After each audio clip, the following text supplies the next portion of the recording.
I'd like to invite you all to rise in body and spirit for our opening song. It's number 1059, May Your Life Be as a Song. It's in the teal hymnal. If you want the music or the lyrics will be on the screen. Let us sing together.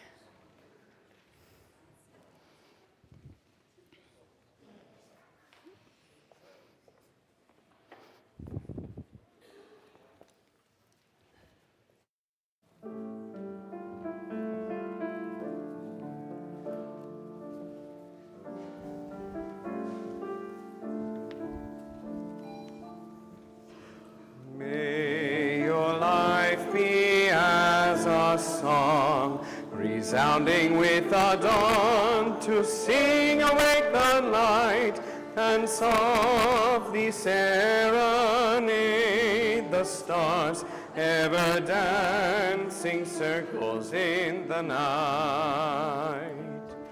May your life be as a song, resounding with the dawn, to sing awake the light and softly serenade the stars, ever dancing circles in the night. May your life be as a song, resounding with the dawn, to sing awake the light. May your life be as a song, resounding with circles in the night. May your life be as a song, sing circles in the night. May the star ever dancing circles in the night.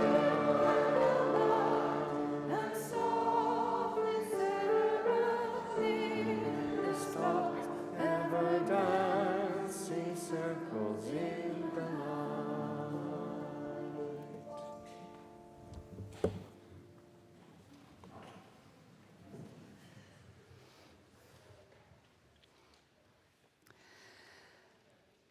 Did you feel it, that moment at 1:21 a.m. on Saturday morning? That moment of solstice, that moment of turning. Welcome to the winter world, my friends. Welcome one and all into this community that is always turning, always dancing with the seasons of the world and our lives in beloved community. Welcome to the Unitarian Society of Santa Barbara. Welcome into this loving community of seekers who strive to live with integrity, nurture wonder, and inspire the actions that transform us and transform the world. It is good to be here with you this morning. I'm the Reverend Julia Hamilton. I'm here with Deb Karoff, our worship associate, Matthew Grissett and Heather Levin, our musicians, our singers this morning, and all of you who have chosen to be here, to take some time out of this busy whirlwind of a season to reground, to nurture your spirit, to be in the warmth of community. I'd like to extend a special welcome to any visitors, friends, family members, guests, whether you're joining us online in our virtual sanctuary or you're here in our physical sanctuary.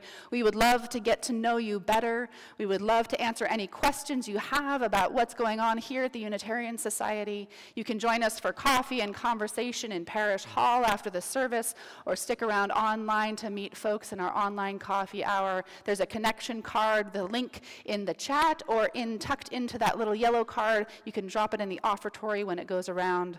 We would love to keep you up to date on all the things that are going on here this season and every season. Today, after the service, if you want to continue the theme of the holidays, there's going to be an opportunity to make evergreen decorations that you can bring home and bring a little bit of this greenery, this solstice spirit, the holiday spirit into your home. So if you feel like getting a little bit crafty after services, you can join Charla in Parish Hall for that. And of course, we do have Christmas Eve coming up in just a few days. We have our 3 services here on Christmas Eve at 5 o'clock, 7 o'clock, and 9 o'clock. The 5 o'clock is a family-friendly service where we'll be doing an interactive retelling of the Christmas story. Fun for all ages. It's not just kids. It's everyone welcome who wants to get involved in that. We'll be singing our favorite carols and, of course, candlelit silent night at the end. At 7 o'clock is our lessons and carols service with our full choir telling the Christmas story again. We will be streaming our 7 and 9 o'clock services as well for those of you who'd like to join us at home.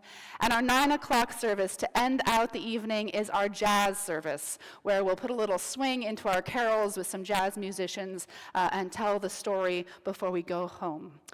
We will be celebrating a pancake breakfast on the Sunday after Christmas, so come for some community with Peter Hale and his pancake squadron. It's become a beloved tradition here to have pancake breakfast from time to time, so come and join us the Sunday after Christmas for that. And then the first Sunday in January is our Burning Bowl service, which is always a dramatic and wonderful way to ring in the new year. So whether you come to one or all of these upcoming holiday services where we celebrate the seasons, we would love to see you there. I invite you now to take a breath, to settle yourself wherever you are. Allow yourself to be fully present to this moment, this community, and as I ring our bell, let the sound connect us.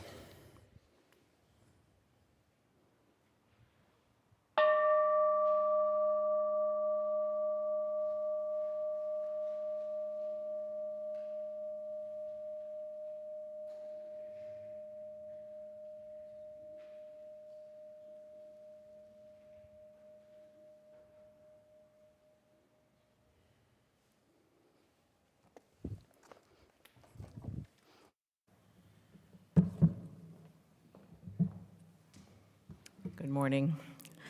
Unlike Reverend Julia, I need a little lift up here so you can see my face. We're going to now do the chalice lighting. If you would like to participate from home, you can type in "chalices lit" at your address into the chat. The reading is, in honor of the winter solstice, our words for chalice lighting this morning are by Yvonne Burrow, a pagan Unitarian from the United Kingdom. At the time when the day is shortest and the sun shows herself only briefly above the horizon, we light this flame of hope to represent the solstice fire on the hilltop that ancient people lit to remind the sun to return.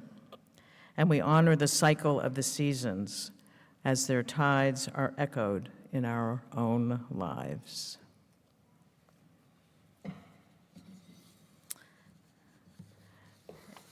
Every week, we talk about one good thing. And today I am going to talk about the importance of culture and the creative arts. According to UNESCO data, the cultural and creative sector is one of the most powerful engines of development worldwide. It accounts for more than 48 million jobs globally, half of which are held by women, and it represents 6.2% of all existing employment and 3.1% of global gross domestic product. It is also the sector that employs and provides opportunities for the largest number of young people under the age of 30. Since 2010, the International Fund for Cultural Diversity has funded more than 140 cultural and creative projects in over 69 developing countries. In September 2022, delegations from 150 states gathered in Mexico for the largest world conference about culture in the last 40 years.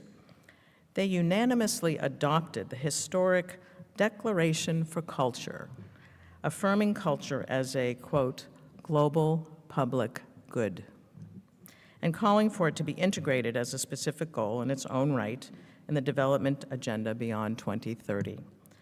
The text defines a set of cultural rights that need to be taken into account in public policies, and these range from social and economic rights of artists to artistic freedom, the right of indigenous communities to safeguard their ancestral knowledge, and the protection and promotion of cultural and natural heritage.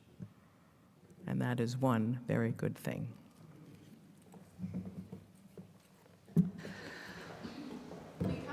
Out of the longest night, we come into community, so we're going to take a moment to greet and welcome each other. Just a very brief moment to turn to someone near you, say good morning, welcome them, and then we will gather together in song. So go ahead and say hello to your neighbors.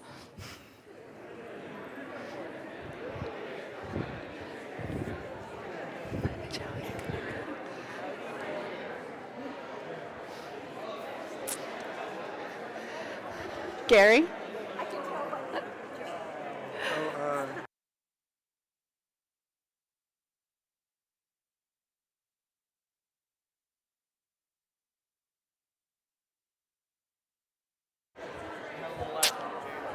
All right, we good? I think so, yeah.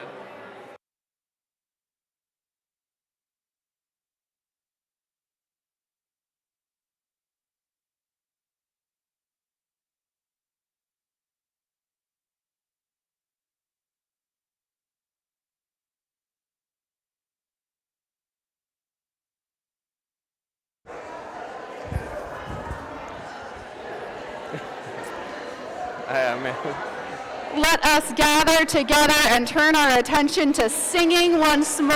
It is wonderful to hear you all greeting each other, and I encourage you to continue the conversation afterwards over coffee and tea. We do have a change in our order of service. We are going to be singing together Spirit of Life 123. There's a different song listed in your printed order of service, but it's 123, Spirit of Life. So please rise in body and spirit and let us sing together.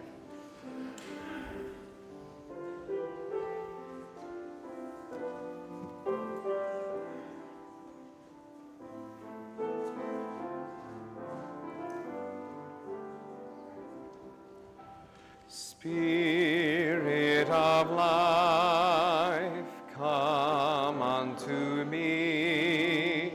Sing in my heart all the stirrings of compassion.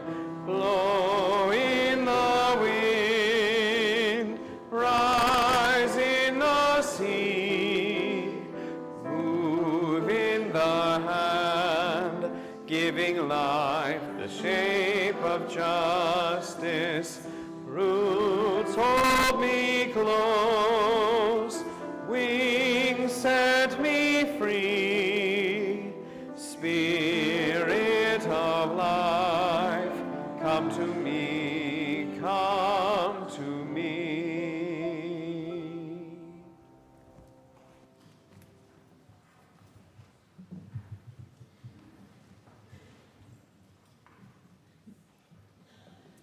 Good morning and happy solstice, everyone.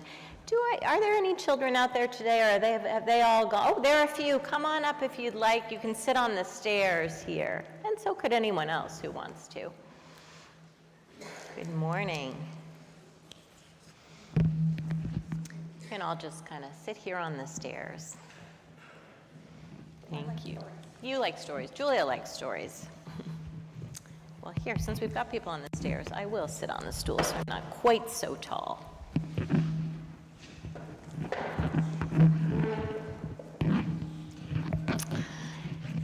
There's a story that says, in the beginning, there were two gods named Oak and Holly, who were siblings. Like all siblings, they argued sometimes. Oak loved the sun and warmth and spent their time frolicking in the fields and streams and riding the waves of the ocean. They wore a crown made of oak leaves. And is the crown on our picture? There may be a picture up there, I don't know. But a crown a lot like this, but with oak leaves. The other sibling, Holly, spent their time indoors near the fire where all was quiet and cool and dark, napping and thinking deep thoughts, maybe reading a good book. They wore a crown made of leaves from a holly bush. Now, in those days, the wheel of the year was turned by their mother, and every day was exactly like the next. Half the day was light and half was dark. But one day their mother announced that she was weary and would be leaving this world. But before her departure, she spoke to her children. "Rule wisely, my children. You are both important to this world, and both should reign over the land together."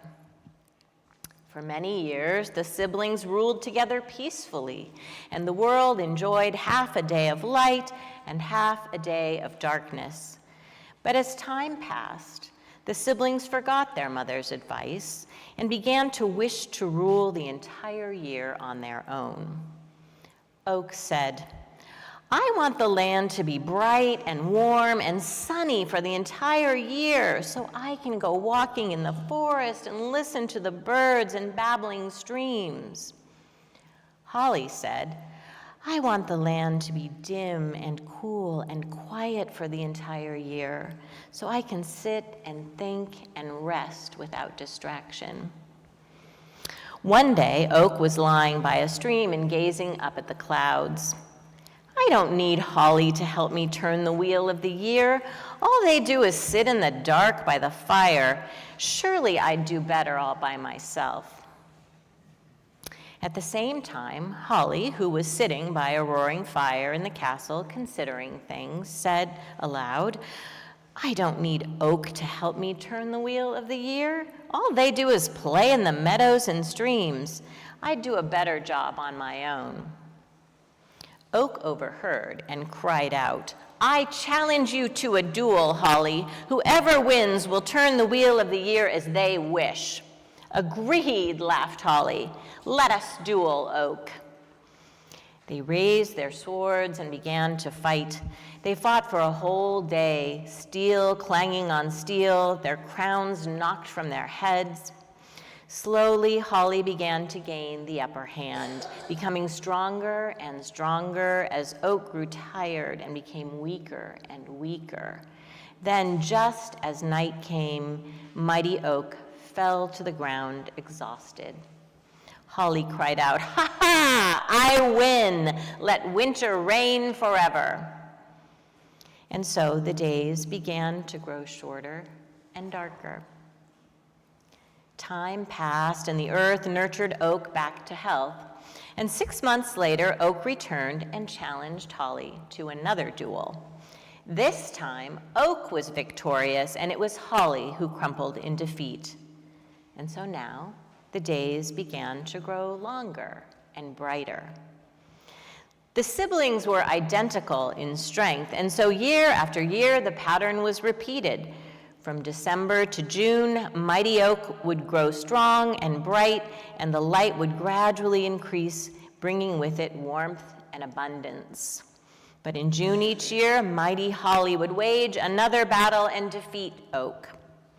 Then, from June to December, the light would gradually wane, and as it did, cold would come, and the land would grow dark and dormant.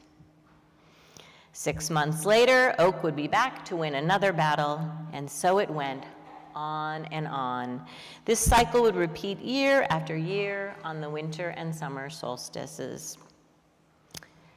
In the realm of the gods, Oak and Holly were equals in power, but soon there came a race of beings known as people. The people watched this cycle, and pretty soon they began to take sides. The people loved light and warmth, and they feared darkness and cold. And so each year they would celebrate the victory of Oak, but they would mourn the victory of Holly. When the two struggled with each other, the people would lend the strength of their voices and their bodies and their minds and their spirits to Oak, seeking ways to outwit Holly in this ongoing battle between darkness and light. Over time, the people began to invent ways to create light in the darkness and warmth in the cold. Eventually, if they wished, most people could spend all their time in the light, staying up way past their bedtime. And to stay warm, many people needed only to turn a dial to summon the heat, even on the coldest night. Oak felt very powerful indeed, growing stronger and stronger as Holly struggled to find dark, cool places to think and rest. Generations passed, And at first, the people didn't notice the shift in the balance. Finally, they could ignore it no longer. The people began to notice that darkness was disappearing from the earth, driven out by millions of lights invented by clever people using resources from the earth. Animals, birds, plants, even people began to suffer the effects of light and heat unbalanced by darkness and cold. And in the realm of the gods, oak realized it too. In spite of their differences, oak loved holly and knew they needed each other, and the earth needed both of them to thrive. That year, on the night when oak usually won the battle and claimed ascendance, they laid down their swords. The world was already too warm and too light. Oak reached for holly's hand, and together they went out into the world to see what could be done to restore balance. So let us honor the darkness on this winter solstice, even as the days begin to grow longer, for we need both light and darkness to create balance for us and for the earth. And that is our time for all ages today. Children can follow me on out.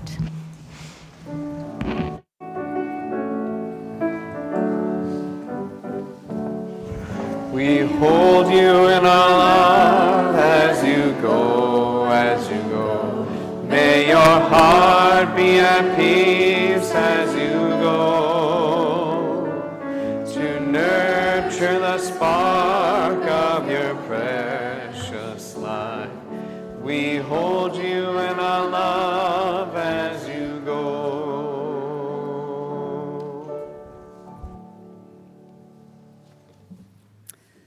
This season, we are thinking together about the ways our campus might reflect our mission and vision going forward. And this season, we've been thinking together about ways our campus might reflect our mission and vision going forward in the years to come. And so we've been inviting members of our board of trustees and our building team leadership that's helping us do this vision to help share with the congregation some of the thoughts behind where we're headed. So I'd like to invite Craig Woodman to come forward. Craig is a member of our building team and has been helping us look at our campus and figure out what we might do in this upcoming capital campaign. Craig, come on up.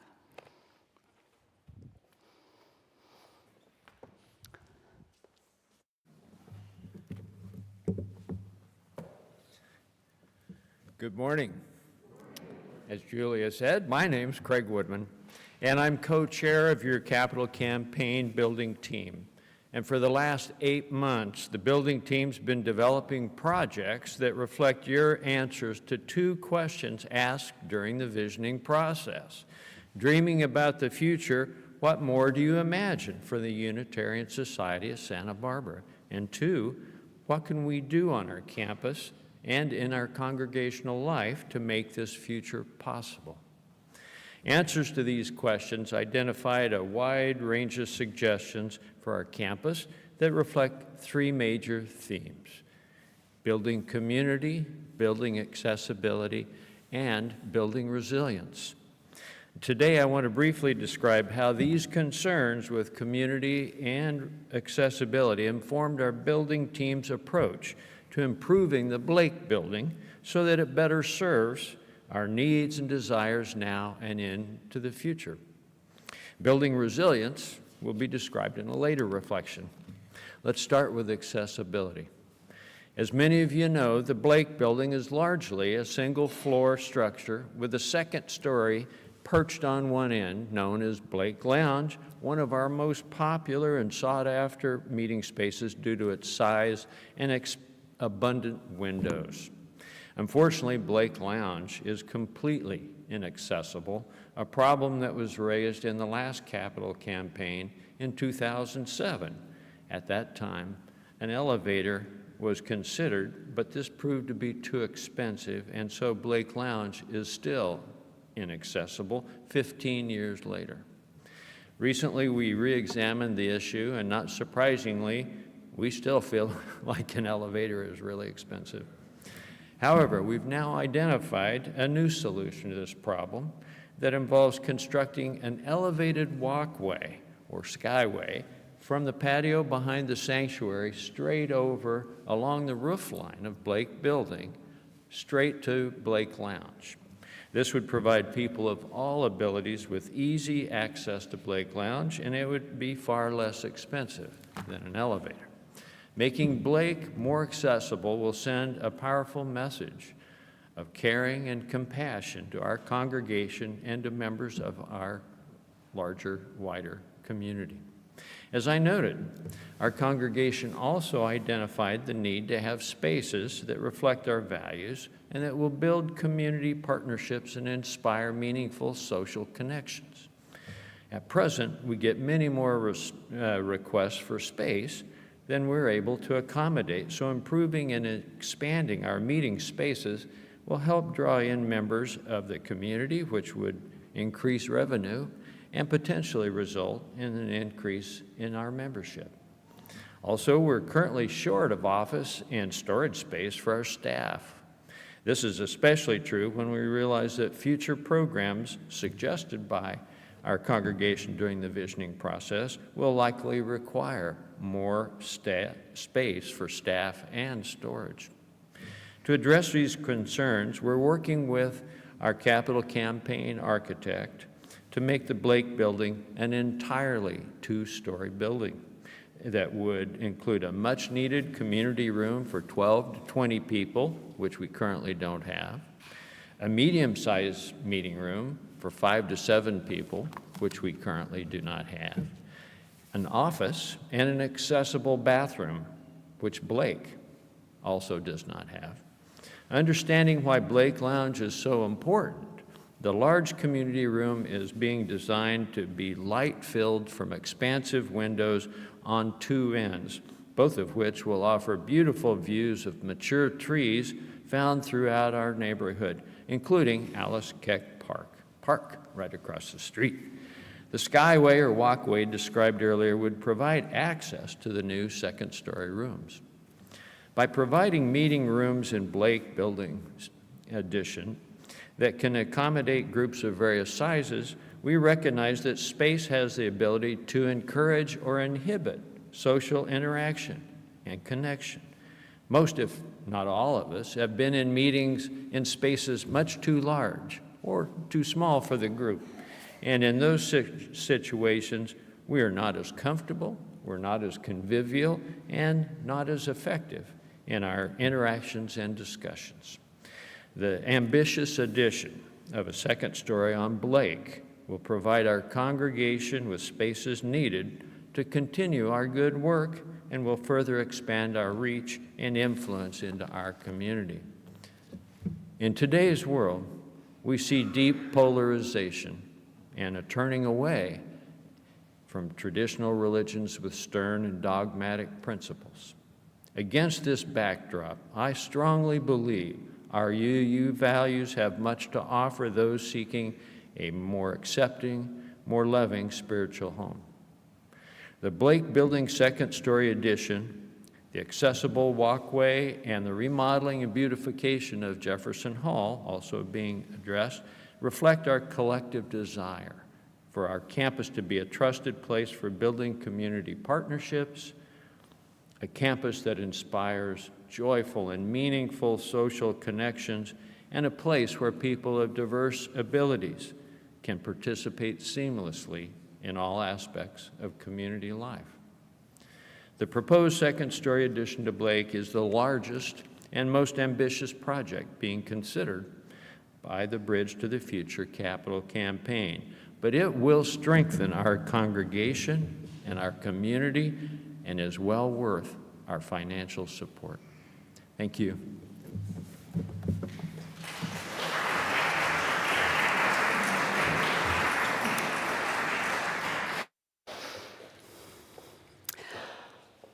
I'm going to invite us now into a meditation and reflection in the spirit of solstice, in the spirit of the pagan tradition that informs Unitarian Universalism, that is a strong thread in our big tent of theological influences.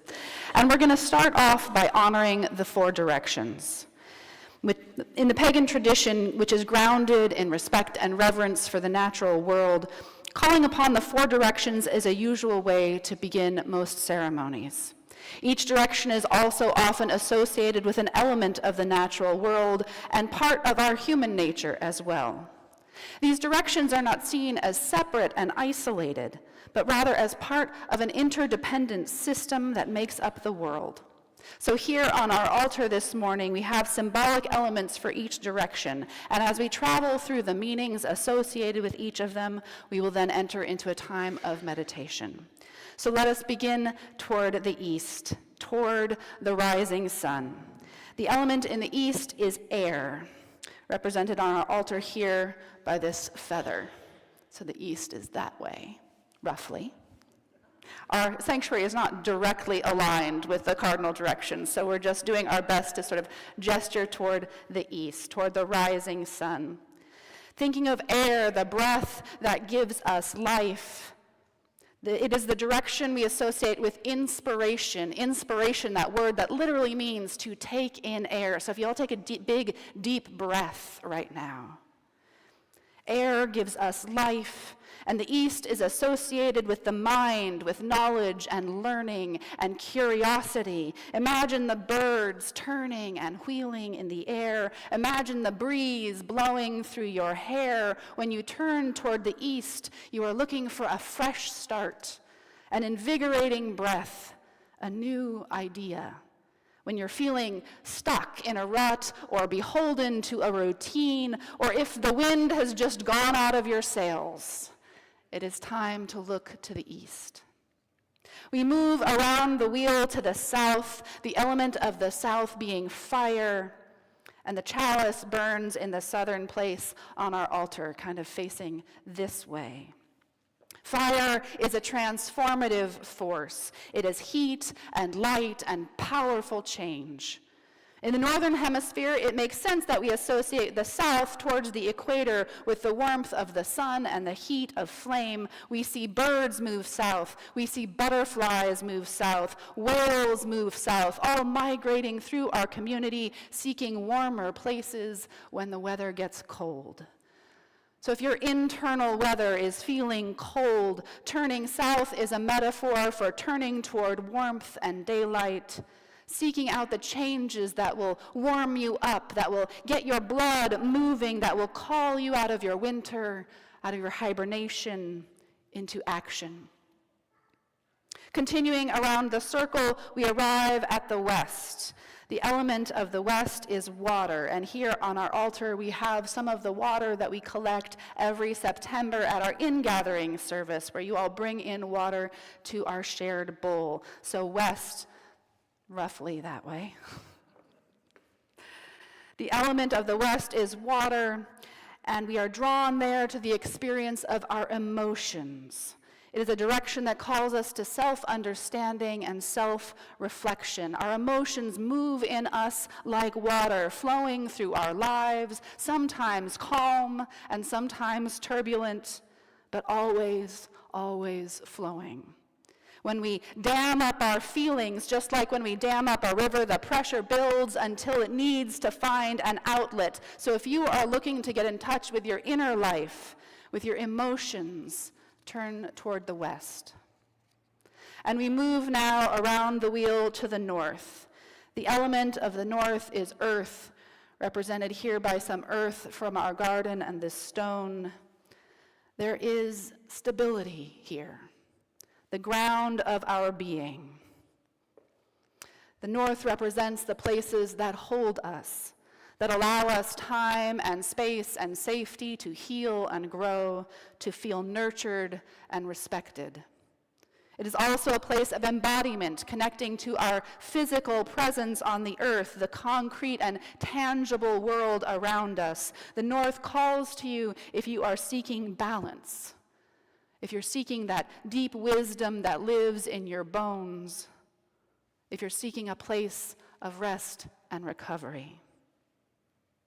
So we've moved around through these 4 directions, giving them shape and meaning: east, air, breath, and inspiration; south, fire, transformation and action; west, feeling and reflection; north, balance and wisdom and the earth.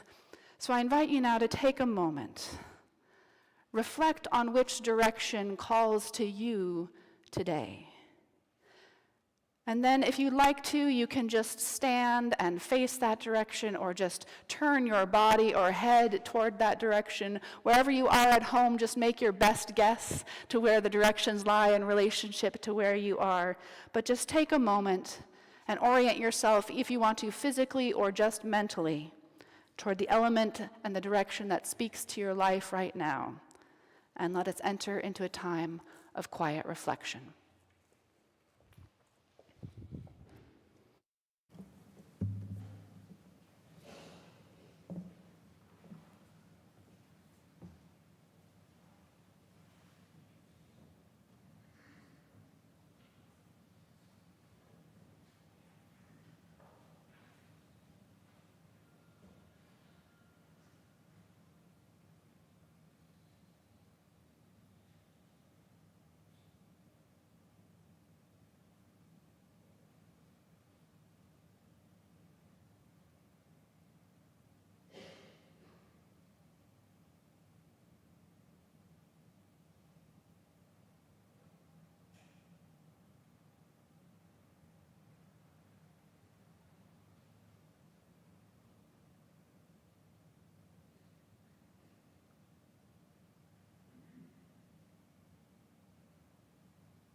For this reflective song, go ahead and stay right where you are as we sing Dark of Winter together.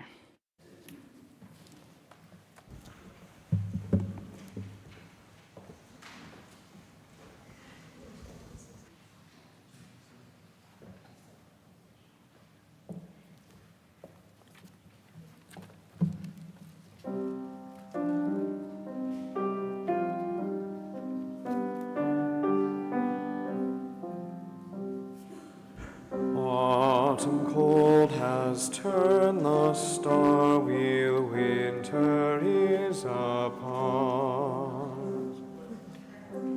Sorry. Oh, sorry, I announced the wrong song. That is completely my fault. Oh, sorry. Yeah, 73. 73, y'all. Chant for the seasons. We'll just start over, yeah.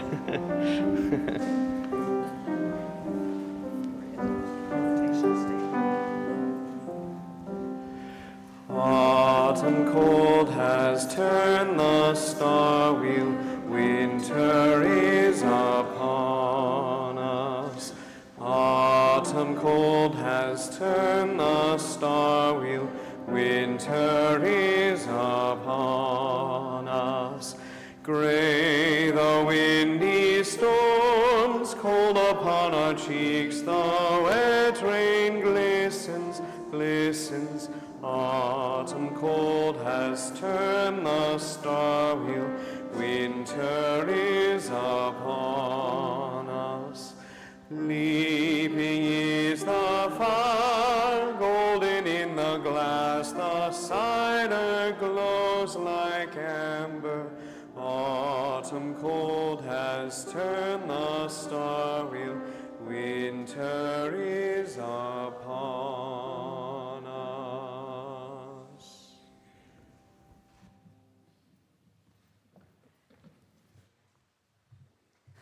That was a little preview of a song we'll be singing in just a moment.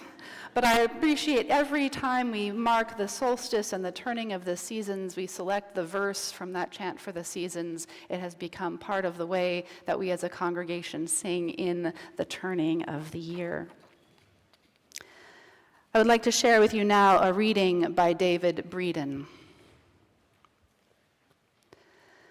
The solstices teach us that darkness comes and darkness goes. The solstices teach us that light comes and light goes.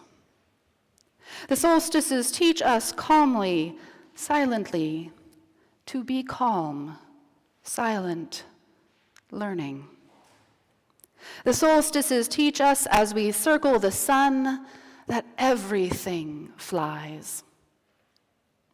The solstices teach us to remember the dark, remember the light, to remember time, the seasons, and love as we circle the sun. The solstices teach us to remember the dark, to remember the light, to remember time, the seasons, and love as we circle the sun. Let us now sing together number 55, Dark of Winter.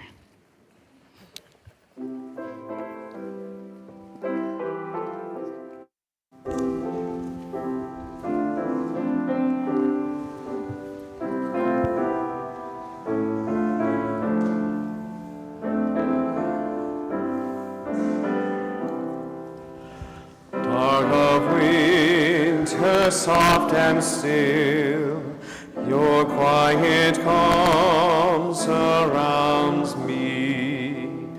Let my thoughts go where they will. Ease my mind profoundly, and then my soul will sing a song, a blessed song of love eternal. Gentle darkness, soft and still, bring your quiet to me. Darkness, soothe my weary eyes, that I may read more clearly. When my heart with sorrow cries, comfort and caress me, and then my soul may hear a voice, a still small voice of love eternal. Darkness, when my fears arise, let your peace flow through me.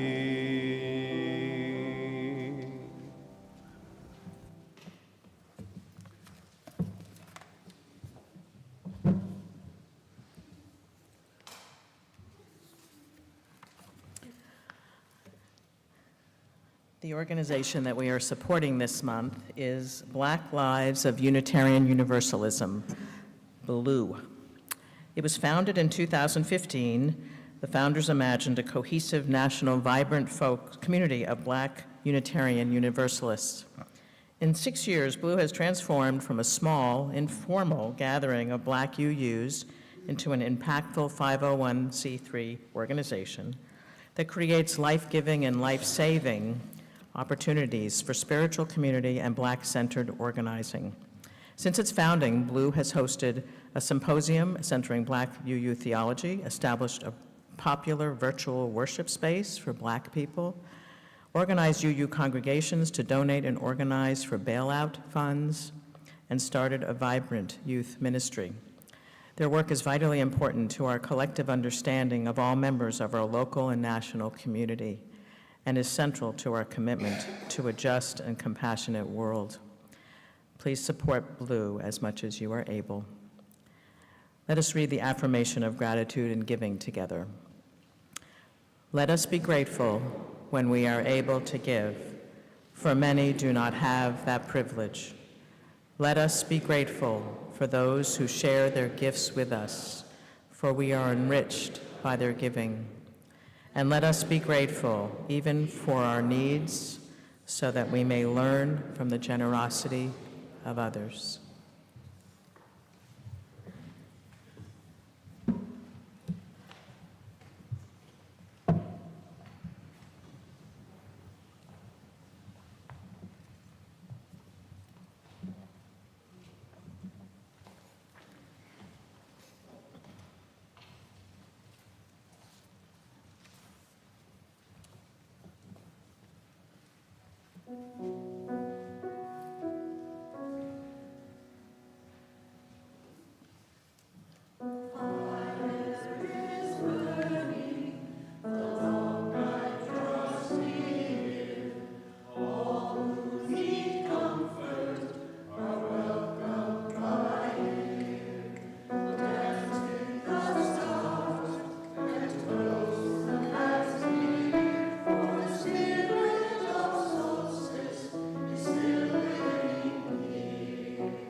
Good morning, everyone.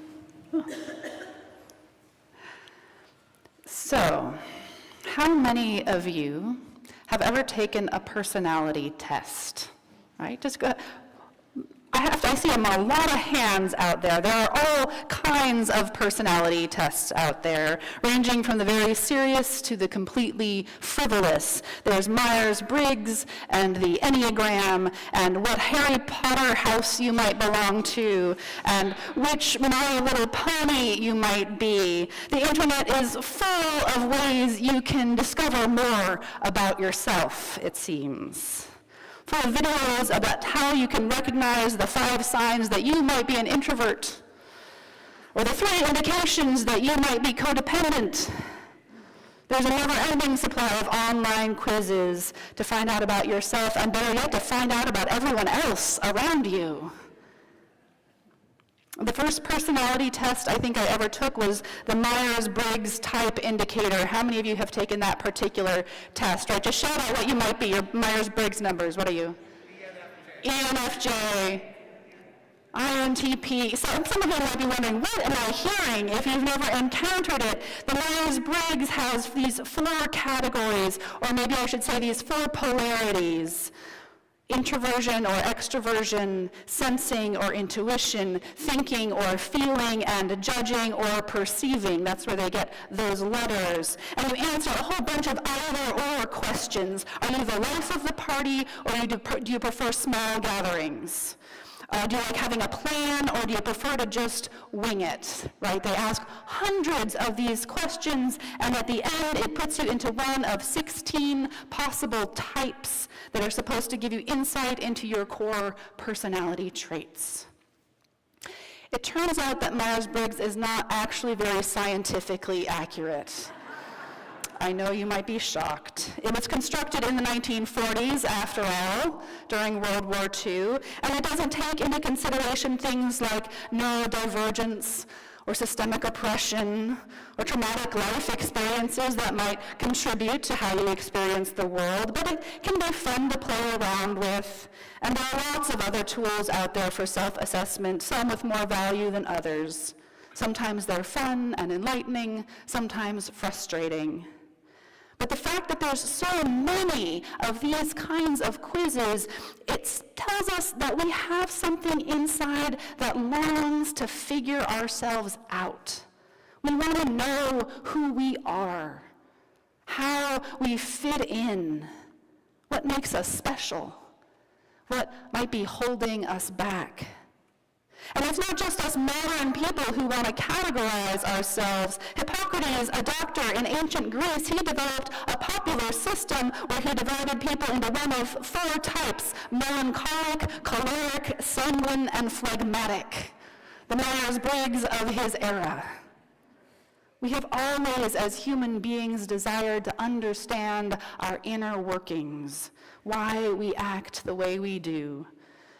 The internet has just enabled us to rapidly expand the audience for this kind of ever-popular cultural content. Now, when I talk about tests that sort us into categories for our own self-understanding, I'm not talking about the big identities that shape our lives, the big things like gender and ethnicity and language, things that we don't need an internet quiz to figure out about ourselves. I'm talking about the ways we self-assess, to know how we function in the world so we can better navigate life's challenges, heal from past hurts, and help ourselves and each other live fulfilling and joyful lives. And so we ask ourselves these endless questions: are you a morning person or a night person? Are you a coffee drinker or a tea enthusiast? Are you a spring, summer, winter, or autumn, fall colors sort of palette person? The stars determine our zodiac signs. Our therapists might help us determine our attachment styles. Our doctors might help us figure out what to eat. In this chaotic world, we're longing for some anchor points, something that seems true and real, something to help us sort through the complexities of our lives. And if any of these self-assessment tools help you live a better and more meaningful life, then there is no reason you should avoid them. However, there is, as with all things, a shadow side sometimes to this desire for increasingly specific self-definition, this pressure to be this or that, this forced choice of having to be one thing and not another. What if on some days I feel like the life of the party, but on just sit down with a close friend or a cup of coffee? What if my color analysis says I look best in autumnal colors, but I really like a crisp white shirt and spring green? Should I not wear them?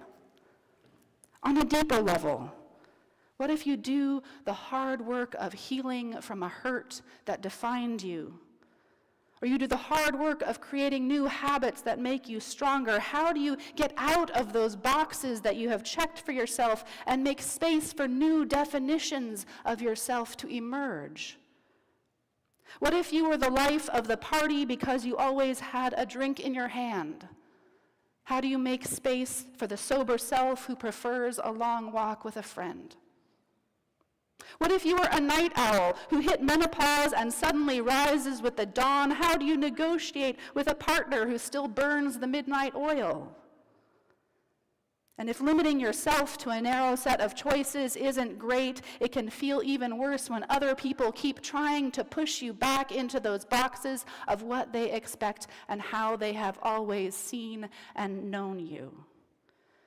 when we hold too tightly to the assumptions and assessments we make about ourselves and others, we become this fixed point, and we lose something. So what does all of this have to do with the winter solstice? At the exact moment of solstice, winter or summer, the sun seems to stand still in the sky. It doesn't really, it's sort of this illusion, but it seems to hold for just a moment, and then it changes. It reverses its path, it swings back toward the equator once more. The solstices remind us that we are never fixed points. We are not fixed in time and space, but we are in constant motion, constant swinging with the wheel around the seasons, pulled always in a spiral, never a straight line from here to there, never a choice between A and B, never just this or that. The solstice prompts us to consider what we hold and what we release, what changes each new season might be calling us toward. As the reading I shared earlier said, the solstices remind us that the darkness comes and the darkness goes. The light comes and the light goes.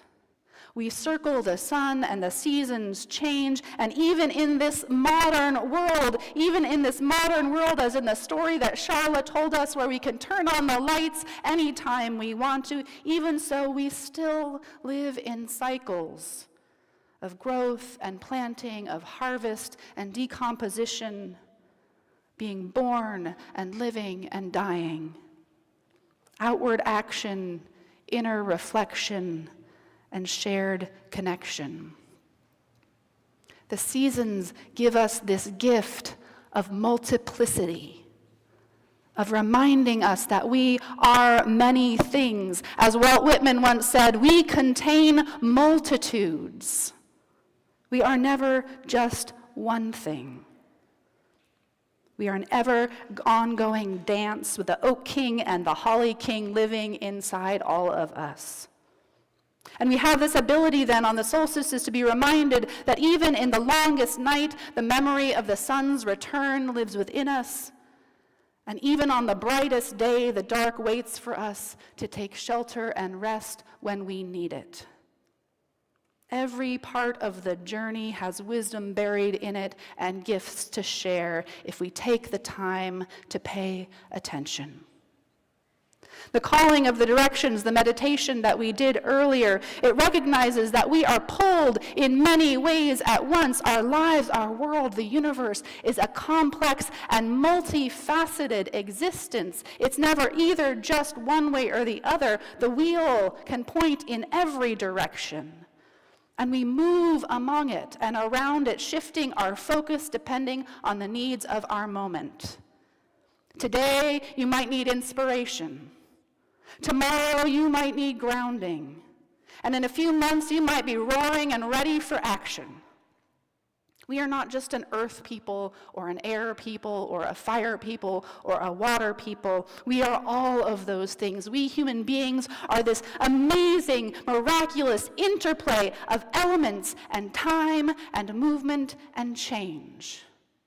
You, each and every one of you, are elements and time and movement and change, all bundled up into this thing we call humanity.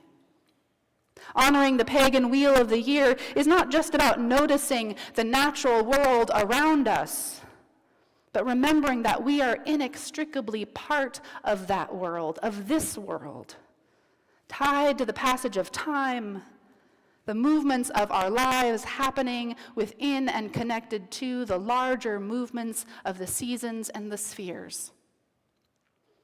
And just as it reminds us that we can change, each one of us can reorient and realign ourselves, it is also a welcome reminder that we have the capacity to change together as a society as well. The seasons of our world are not set in stone. Stonehenge, that ancient calendar, it marks the changing of the light. It doesn't try to capture it and fix it in place. Seasons are not set in stone, and so this winter solstice, let us be reminded that every season, even the hardest seasons, have gifts to offer. And the winter gifts of calm and quiet, of a time for reflection and rest, these perhaps are just the offerings we need right now as we prepare to end this year and head into an uncertain future. In uncertain times, we can be tempted to double down on the idea of stability, of finding that fixed and ever-present truth and holding on to it for dear life, but the solstice is an invitation to loosen, to remember that seasons don't last forever, that the way we have been is not the way we always must be, and the seeds of future growth are waiting right now beneath the earth. Right now, the seeds of a more beloved future are waiting inside each and every one of us and all of us. The trees might look bare, the hillsides might still be brown and dusty, but the green is there, sleeping and waiting for the rain. The rains will come, the green will grow again, and we turn again toward the sun. Happy solstice. May it be so. Blessed be, and amen.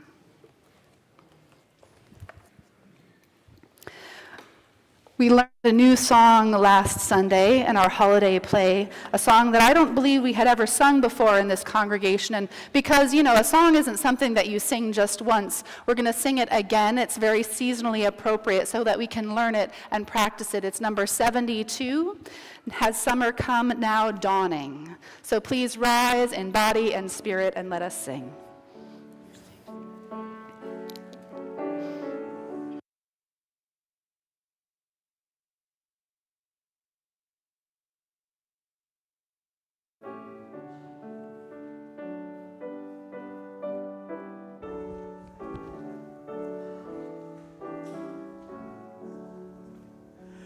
Has summer come now dawning amidst the winter snows?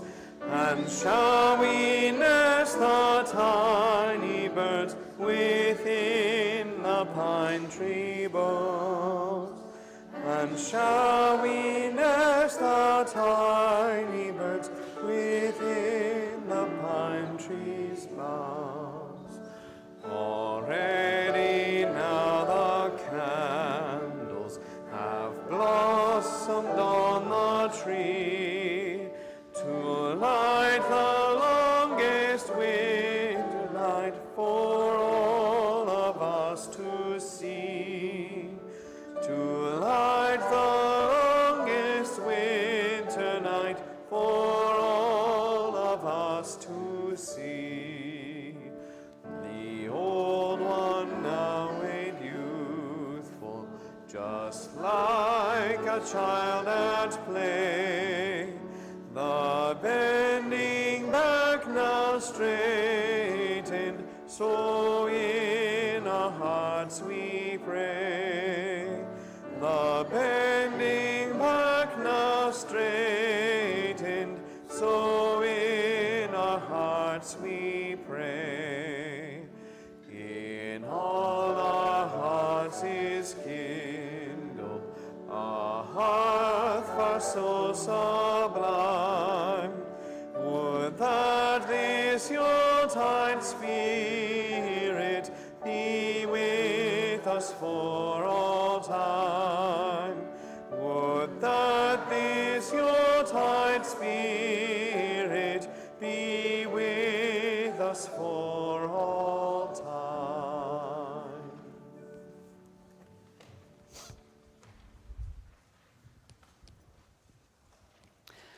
So go ahead and stay right where you are. If you want to reach out and hold hands with someone near you, if you have permission, or if you'd prefer, you can always just put your hands over your heart or hold them open wherever you are. Get connected to that sense of the movement of the seasons that flows through us together. And as you go out into this beautiful and heartbreaking world, may the light of love shine upon you, out from within you, be gracious unto you, and bring you peace. For this is the day we are given. Let us rejoice and be glad in it. And let us call out a blessing.